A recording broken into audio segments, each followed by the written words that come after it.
नमस्कार, one TV news में आप सभी का स्वागत है। मैं उश्रे आपके साथ। आइए शुरुआत करते हैं आज के हेडलाइंस के साथ। ये चुनाव सिर्फ विधायक, मंत्री या मुख्यमंत्री बनने का नहीं है, बल्कि यहाँ के हमारे सभी परिवारजनों के भविष्य का फैसला करने वाला चुनाव है। नरेंद्र मोदी।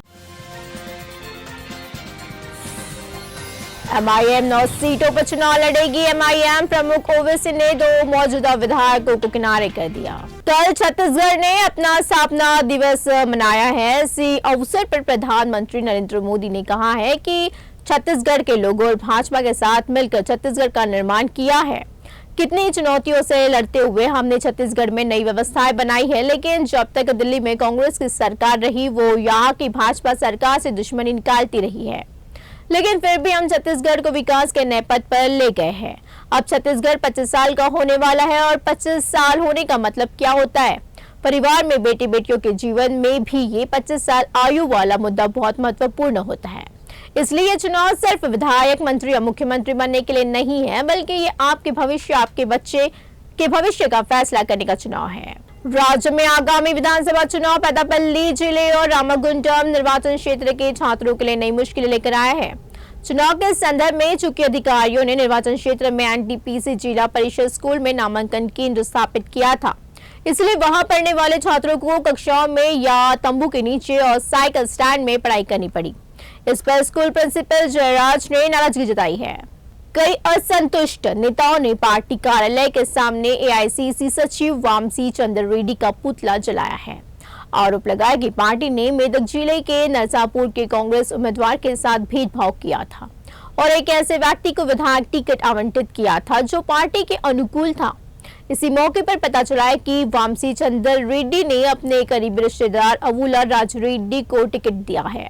उन्होंने सवाल किया है कि वे अवुला राज रेड्डी को नरसापुर कांग्रेस का टिकट कैसे देंगे, भले सुनीता रेड्डी गुप्त हो। और अब भी कांग्रेस नेतृत्व ने मांग करी है कि नरसापुर कांग्रेस उम्मीदवार को बदला जाए और उन लोगों को टिकट दिया जाए जिन्होंने पार्टी की प्रतिष्ठा के लिए काम किया है।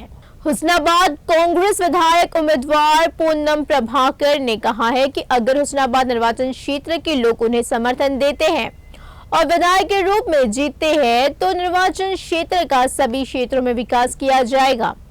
कोटाकोंडा चुनाव अभियान के तहत बोलते हुए उन्होंने कहा है कि जैसे वह विधायक के रूप में जीतेंगे, कोटाकोंडा गांव के आसपास के गांव को शामिल करके कोटाकोंडा को एक मंडल बनाएंगे।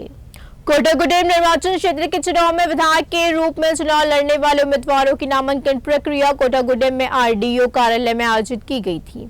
कार्यालय पर धारा 144 लागू कर दी गई। इसी क्रम में पहले दिन निर्वाचन क्षेत्र के प्रत्याशी के रूप में 2 नामांकन दाखिल किए गए। सेप्टर ट्रिनिटी के कलेश्वरम, मेदिगुड्डा, लक्ष्मी बेराज के ढहने के कारणों का खुलासा किया है, जिसका निर्माण तेलंगाना राज्य सरकार द्वारा महत्वाकांक्षी रूप से किया गया था। बताया गया है कि नींव के नीचे रेत धुलने के कारण पिलर ढह गया है और बेराज की नींव में जो सामग्री इस्तेमाल की गई है वह घटिया गुणवत्ता की है। कमेटी ने रिपोर्ट में बताया कि बेराज लोड के कारण ऊपर का कंक्रीट भी हट गया है। बीआरएस पार्टी के विधायक उम्मीदवार और जिला परिषद के अध्यक्ष फुंटा मधुकर ने कहा कि बीआरएस सरकार को अपनी केंद्रीयता के लिए बड़ी पहचान मिल रही है। उन्होंने मंथनी शहर के निसिंह शिव किरण गार्डन में श्री जनार्दन सरस्वती स्वामी सांस्कृतिक ट्रस्ट के तत्वाधान में वैदिक छात्रों के लिए वैदिक परीक्षा आयोजित करने के कार्यक्रम में भाग लिया और भाषण दिया है। उन्होंने कहा कि वेदों की जन्मस्थली कहे जाने वाले मंथनी में वैदिक विद्यालय न होने पर विचार करने की जरूरत है। उन्होंने कहा कि मुख्यमंत्री केसीआर जो इस बात पर जोर देते हैं कि सभी जाति और धर्म समान हैं, आध्यात्मिकता को प्राथमिकता देते हैं और जब भी कोई कार्यक्रम किया जाता है तो सबसे पहले होमा कार्यक्रम करना एक आदर्श बन गया है। टीडीपी वेमुलावाड़ा प्रभारी पुलीराम बाबू और बड़ी संख्या में पार्टी कार्यकर्ता, कांग्रेस विधायक उम्मीदवार आदि श्रीनिवास की उपस्थिति में पार्टी में शामिल हुए। इसी मौके पर उन्होंने कहा कि उन्होंने पिछले 30 वर्षों से टीडीपी में विभिन्न पदों पर काम किया है और आज वे कांग्रेस पार्टी में शामिल हो गए हैं।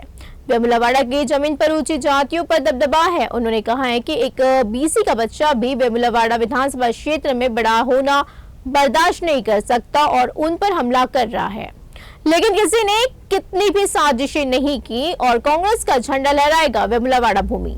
भाजपा उम्मीदवार रिटेलर राजेंद्र की पत्नी जमुना ने करीमनगर जिले के हुजूराबाद निर्वाचन क्षेत्र में विनावंका मंडल के भैतीगल गांव में चुनाव प्रचार किया। इसी मौके पर बोलते हुए उन्होंने केसीआर की आलोचना की है और उन्होंने कहा है कि वह एक स्वर्णिम तेलंगाना बनाएंगे, लेकिन उनके परिवार ने स्वर्णिम परिवार पर कब्जा कर लिया है। उन्होंने लोगों से 2021 के चुनाव में धार्मिकता और न्याय के लिए खड़े होने और कल के चुनाव में भी इसी तरह खड़े होने का आह्वान किया है। खबरों में आज बस इतना ही। आगे की खबर के लिए देखते रहिए वन टीवी न्यूज।